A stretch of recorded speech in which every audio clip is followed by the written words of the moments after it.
En parlant des fournisseurs, non, je voulais parler plutôt des producteurs. C'est juste des producteurs locaux. Je veux dire, tes produits, c'est juste des producteurs locaux. Il y a rien qui vient de l'extérieur. Les fruits, ça dépend.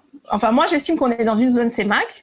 Donc, par exemple, la mangue, il y a des choses qui ont des saisons très courtes. La mangue, c'est une saison très courte au Gabon, c'est de septembre à décembre. Donc, de septembre à décembre, on va transformer la mangue du Gabon. On va faire du stock aussi pour tenir quand même quelques mois de l'année suivante. Et puis après, ben, on va passer sur la mangue du Cameroun. Après la mangue du Cameroun, ce sera la mangue du Gabon qui reviendra. Donc, on travaille comme ça. En fait, il y a des produits qu'on trouve toute l'année au Gabon, genre ananas, papaye, fruits de la passion. Ça, je trouve ça toute l'année localement. Donc, j'ai pas besoin de m'appuyer sur l'extérieur pour ça. Mais la mangue et les agrumes, ça, on tourne en fait. Quand la saison du Gabon termine et que nous stock, ce qu'on a bon, la chance, c'est qu'on fait des confitures, donc il y a quand même des DLC assez longues, donc on peut stocker en fait. Donc quand c'est en saison, on produit en saison le maximum qu'on peut pour tenir. Après, quand nos stocks sont bas, bah là, on va passer sur la mangue, soit sur les autres pays, quoi. Hein, soit des fois le Cameroun, le Congo, on alterne comme ça. Ben, quand je checkais, je cherchais des trucs sur toi, je suis tombé, je me rappelle plus du nom, mais je sais que tu participes à plein de concours là, et puis je me dis, est-ce qu'il y a une stratégie derrière en fait, je comprends pas en fait le Bah parallèle oui. entre le fait de t'as ton entreprise et ça, c'est pas juste chez toi que j'ai vu ça pour une autre entreprise aussi qui s'appelle We Cash App. Ils créent genre des Mm-hmm. dispositifs pour les paiements locaux chez nous en Afrique et tout. Et puis, ils ont déjà fait des levées de fonds. Ils sont déjà, je veux dire, quand même par rapport à la moyenne des entreprises, ils ont déjà un niveau assez élevé quand même, mais ils font tout le temps quand même des concours et tout. Je sais pas si il y a une stratégie peut-être derrière. Ben, les concours, en fait, tu as deux choses. Tu as d'abord la stratégie levée de fonds gratuite. C'est quand même le meilleur moyen pour avoir de l'argent gratuit, en fait, Mhm.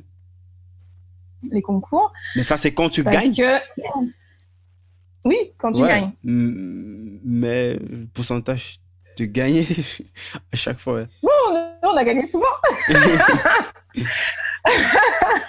Oui, c'est sûr que les concours, franchement, c'est un gros investissement personnel. Mhm. Parce que ça prend énormément de temps. Franchement, les concours, c'est casse-couille. Moi, j'avoue. Parce que c'est beaucoup de temps, en fait. Fill up tous les formulaires. C'est très contraignant en termes de temps. Mais effectivement, quand tu gagnes, ben, c'est de l'argent gratuit. Parce qu'il y a quand même un gros problème de financement en Afrique, dans le sens où ben, les banques, bon, c'est vrai, ne prêtent pas, ou même moi, par exemple, j'ai atteint un certain niveau où les banques peuvent me prêter, ou les banques veulent me prêter, mais les taux d'intérêt sont trop élevés. Tu as des taux d'intérêt à 15%, donc pour avoir un business model déjà qui soit rentable à 15%, dans l'agriculture, c'est C'est compliqué, compliqué. ouais. Donc, comment tu vas rembourser un crédit à 15%, en plus, ils vont te le donner, allez, maxi sur 4 ans, c'est juste, tu te mets juste le couteau sous la gorge, c'est pas possible, en fait. Grosse pression. Donc, en fait, même quand tu as la possibilité technique, tu ne peux pas, en fait, parce que voilà, ça ne fit juste pas avec le modèle économique de l'entreprise, donc tu ne peux pas rembourser un crédit à 15%. Et donc, voilà, donc tu écartes les banques, en fait, parce que l'argent coûte trop cher dans les banques. Donc maintenant, bah, il te faut trouver des moyens de financement gratuits. Et puis les concours, bah, c'est un moyen de financement gratuit. Mais pas que ça. Franchement, moi, ça m'a vachement aidé les concours parce que ça te permet quand même de redéfinir de manière très pointue en fait ton entreprise. Moi, si j'avais pas fait tous les concours, j'aurais pas eu un business plan nickel comme j'ai aujourd'hui. J'aurais pas Mon entreprise serait pas là où elle est aujourd'hui si j'avais pas fait les concours. Parce que ça m'a vraiment poussé, ça m'a vraiment forcé à travailler sur tous les aspects de mon entreprise en fait, qu'ils soient financiers, qu'ils soient proposition de valeur, qu'ils soient voilà. Déjà, ça m'a appris déjà l'entrepreneuriat. Moi, le premier concours que j'ai fait et qui m'a beaucoup appris, c'est le Tony et Lumelu. Ben, ça, c'était vraiment 4 mois intensifs de formation. Et ça, Tony et Lumelu, c'est pas beaucoup d'argent, c'est 5 000 $. Donc, tu le fais pas pour l'argent, mais vraiment, tu le fais Mhm. pour la formation. Parce que moi, ça m'a appris vraiment beaucoup, beaucoup de choses que je connaissais pas. Et quand tu sors de là, tu as vraiment travaillé ton business plan, mais vraiment en détail, sur tous les aspects. Et moi, ça m'a beaucoup apporté. C'est vraiment de là que j'ai vraiment développé Peut-être le mon réseau entreprise. aussi? Je sais Ensuite, pas. le réseau. Parce que c'est vrai, quand tu fais des concours, Ah, vous êtes de partout dans le monde. Donc, vous avez des plateformes, vous échangez, des plateformes WhatsApp, des plateformes web. Et donc, en fait, tu te crées un réseau. Moi, aujourd'hui, je vais dans n'importe quel pays d'Afrique et je connais quelqu'un, en fait. Même si je connais pas personnellement, je vais juste sur mes groupes WhatsApp, je poste un message. Ah, ben les gars, je serai, je sais pas, en Namibie la semaine prochaine, qui est là-bas.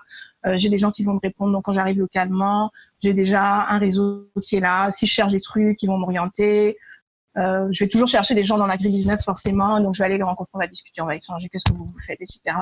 Donc, pour le réseau aussi, franchement, c'est un super gros avantage pour le réseau aussi. Et puis, pour la notoriété aussi. Parce que, en fait, à travers les concours aussi, ça communique, en fait. Tu as eux aussi communiquent sur ton entreprise. Donc, voilà. Donc, en termes de notoriété et de visibilité aussi, ça aide. Ouais, c'est top. Et est-ce que tu as des objectifs pour 2019, des trucs que tu aimerais absolument atteindre? Pour 2019, alors, après, on a un objectif chiffre d'affaires. Et puis, on avait aussi un gros En parlant de objectif. chiffre d'affaires, est-ce que tu peux communiquer librement dessus? C'est quoi les chiffres aujourd'hui, ton entreprise? Est-ce que ça te dérange d'en parler? Non, en fait, notre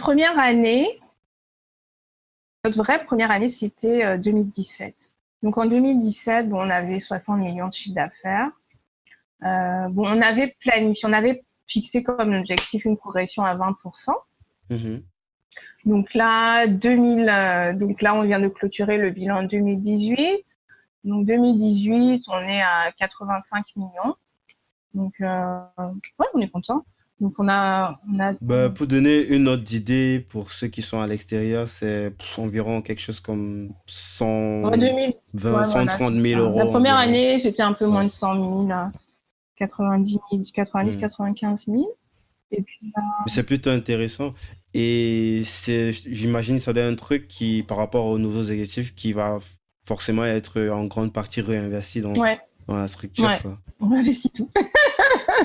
Ouais, on réinvestit ah, c'est tout. top. Ouais. Top. Oui, donc en termes d'objectifs, l'année passée, on les a dépassés un petit peu. Donc cette année, c'est toujours mis. Je sais pas si on n'est pas très ambitieux, on est toujours sur une croissance à 20%. On a mis encore un objectif à 20%. Mais c'est qui est quand même réussi pas mal quand même en tout cas dans le secteur. Et le gros objectif en fait 2019, c'était vraiment avoir des points de vente à l'international. C'était vraiment ça notre gros objectif et très contraignant aussi. Et on a quand même bien commencé l'année puisque on a commencé à Paris en décembre 2017, à Abidjan le mois dernier et à Douala. Donc, on a fait déjà 3 points de vente à l'international, ce qui est pas mal. On a aussi un truc à Marrakech. Enfin, on a un point de vente déjà négocié à Marrakech. Le Maroc, c'est un peu compliqué. Ils sont un petit peu compliqués en termes d'administratif et tout. C'est un peu chaud d'importer des produits. La réglementation. C'est un peu compliqué même pour les opérateurs sur place, en fait, de travailler avec des gens à l'étranger, c'est difficile pour eux. Donc, le Maroc, c'est pas un pays qui est très accessible, mais bon. Mais voilà. Mais ça commence bien, du coup, on est assez contents. Mais la vraie difficulté, on n'a pas encore franchement solutionné. Parce que la vraie difficulté, c'est la logistique, en fait. Et on n'a pas encore un modèle de logistique qui tient la route.